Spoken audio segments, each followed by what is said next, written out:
Live from the chicken wing capital of the world, Buffalo, New York. You're listening to the Childcare Bridge podcast, your source for the best tips, tools, and tactics on how to market and grow your childcare center, ensuring total domination. Total domination. This is the Childcare Bridge, and this is your host, Michael Tasner.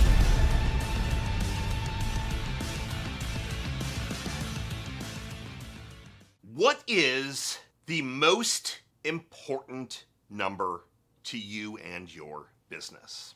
In today's episode of the show, I want to talk through a book that I recently read. And every now and then I'll talk about a book that changed the game for me, no pun intended when I tell you the name of the book. And it's not that often. I love to read, I almost said fiction. I love to read all nonfiction. Biographies, new tactics, new ideas. I'm always reading as much as I possibly can. And this book came out, I believe, 20 plus years ago, and I've never heard of it. I don't know how. And the book is titled The Great Game of Business. One of the things that I've been trying to do is get off the computer a little bit more and walk. So I've recently learned that I've got type 2 diabetes, so I need to start exercising more and eating healthy. So I've been taking evening walks, and instead of just wandering around aimlessly, I've been listening to audiobooks. So I cruised through this book over the last week. And I wanted to bring to you some of my favorite shares that I honestly believe you can put into practice tomorrow. You really want to be ambitious? You can put some of these things into practice today. And I'm going to give you them in no particular order, and I'll kind of summarize the book a little bit. But there's going to be one overarching theme that I'm going to keep coming back to, and that is, what's your one number?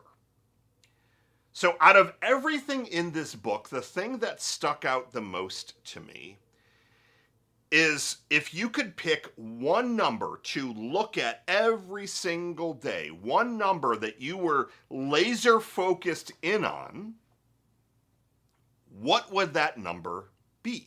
I could give you a couple of examples, and I'll tell you what I'm doing at my centers, but that number can vary a little bit.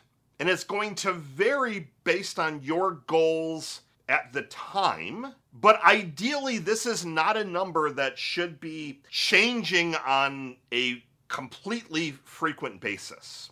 It might tweak just a little bit here and there, but it shouldn't be, well, this is the only number we're gonna focus on this month, this is the only number that month. It should be a kind of a constant number.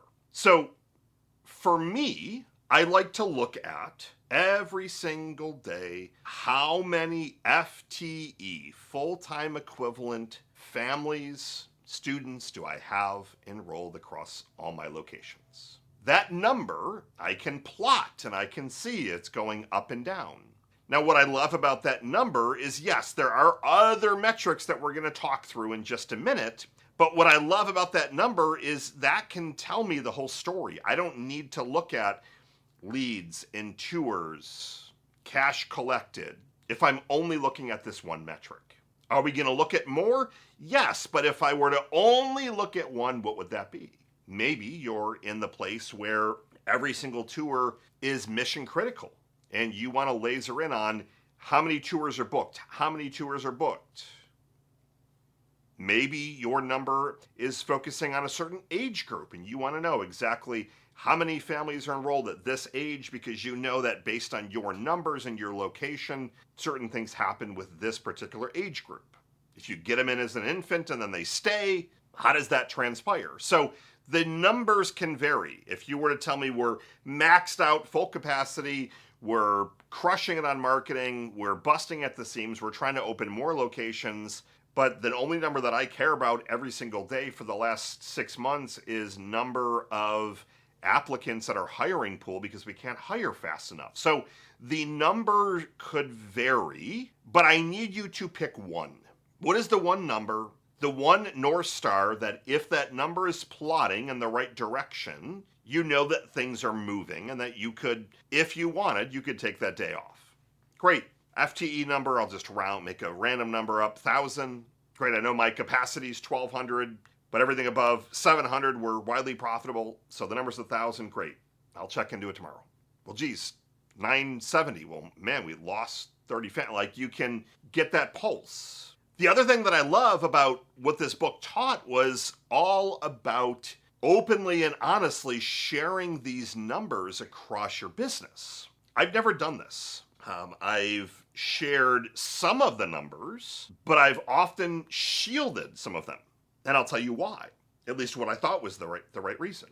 When somebody sees a number, they might not fully understand. And they often think that as the business owner, you're lining your pockets. Well, my gosh, your business brought in this amount of money. They're just assuming it's all going to your pocket. But in reality, when you factor in labor and your building and taxes, your net margins are often not amazing. That's not every business, but it's a lot of them. So when I would show the top line number, everyone assumed, oh my gosh, Michael, he's taking millions of dollars a year and this is crazy. I'm only making this amount of money. And it got to be a really awkward dance that I felt like I had to do. But what I missed in going through the great game of business is if I were to show these numbers to the team, that I could then start to explain them. This is how you read a balance sheet, for example. This is how, if our business brings in this amount of money, we have wages, like all of you. We have the building, we have food expense, we have insurance, transportation, we have things that break. So really at the end of the day, the number that's left over is this. And I never wanted to share that. I never wanted to share it because then to me, I always thought that everyone would just either tell everyone all the numbers, they'd disclose that they'd want to raise, whatever. But what I discovered over the last couple of weeks is I've been sharing more and more, and then this book really put me over the edge to share even more, is that the more I share, the more ideas start to come back to me. Hey, Michael, have you thought about doing this? Hey, one of the ideas, somebody spotted that we were overpaying for certain food things. Someone else spotted on the food waste that we were wasting a lot of, what the heck was it? I don't know if it was like applesauce or it was something. When they start to become more aware of the numbers and realize, well, if I actually say something, because now I start to understand the numbers. The other piece that it does is it shows them where they fit into this whole system. They might think that they're just the maintenance person. Well, without a clean building, nothing else can run. The chef, well, I'm just a chef. You're not. You're literally helping keep all the kids fed, and if we didn't have that, the center wouldn't be able to run. And all of this stuff continues to fit together. And your team can start to now put themselves in that spot. They can start to see the impact that they're actually making. So what I want you to look at is, as a step one, what is that one number that you are going to not even just track like a hawk, but you're going to start to communicate it across the team.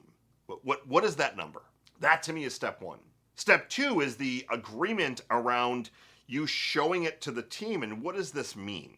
The reason we're showing you this number is that we want your help.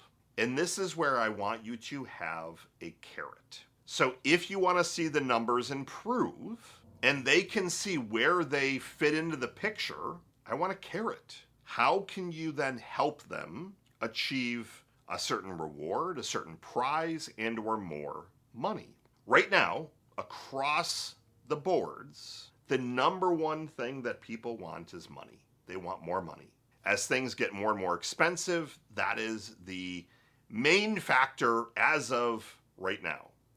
Do they want praise? Yes. Do they want a good place to work, a safe place to work? Yes. But pay right now is among the most important. So if you can start to openly share that number and then show them, hey, if and when we hit this, so let's say your enrollment numbers were 1,000. If you were to hit 1,100, they're going to get a fun party, and then everybody gets an X amount of bonus, for example. How can you help contribute to that? You can do this. So you want to give them things off of that list that they can help with to hit whatever that number is. If it's hiring, it could be referring friends and family. It could be wearing a shirt that talks about how you're hiring. It could be talking to families. Maybe you're poaching a parent at a family that wants to come and work. When they know what that number is, and then when you're openly sharing it and they can see how they can help, that's when the magic starts to happen. The second piece of it then is, I'd highly encourage you to read The Great Game of Business, but look at, are there some other numbers that you would benefit from if you were to share all of it with the team? The good, the bad, the ugly. You might say, well, Michael, I'm not even taking a salary right now. How do I'd be so embarrassed. My team is making more money than me. Well, then you should share. I would argue the opposite point, that you better share that, because if they understand that, then they're going to hopefully want to be motivated to help make that happen. Think about that. And I always looked at what's the worst that could happen. And I often do that in business. Of, well, what's the worst that could happen? Well, they take all the numbers, they open a competing business, they steal all the numbers. Okay, well, if the numbers aren't great, what does it matter if they're stealing all that? So I just started to realize, again, that the more that I shared, the more that I'm getting back by way of ideas, solutions, thoughts. Hey, have we thought about doing this? Can we look at a different vendor here? We might be a little bit overstaffed here. You start to open things up, and it also, as kind of a, what's the right word I'm looking for? Like a spillover effect. It helps with the culture. Think about that. If you're aiming to build a great place to work, and all of a sudden you're willing to be open, honest, transparent, and say, here are the sales numbers, the profit numbers, the expenses, here's everything. And then also, again, give them some training so they know what they're looking at. You can't assume that they know how to read a profit and loss statement. They don't. But what does that convey if you're willing to share those details? It says that I trust you, I value you, I want to be vulnerable. Like, it really conveys a lot from your side that they're going to be more open with you, more caring on their side, because you're starting to openly disclose these things. Step one, nail down that one number that you are going to laser focus in on. Step two, find ways, again, that you can have your team buy in so they can see how they can help improve that number. And then step three, I would encourage you to look at, what else are you willing to disclose by way of numbers? What else? Can we share the profit numbers? Can we the sales numbers, the expenses? What are you willing to share raw, not edited? That's the other piece, not edited, raw data. Well, I got to normalize it, or like, you got to share it all, the good, the bad, the ugly. The Great Game of Business could completely transform your business. Get out there, take some action. Michael Tasner signing off. Good morning, good afternoon, and good night. I'll see you next week.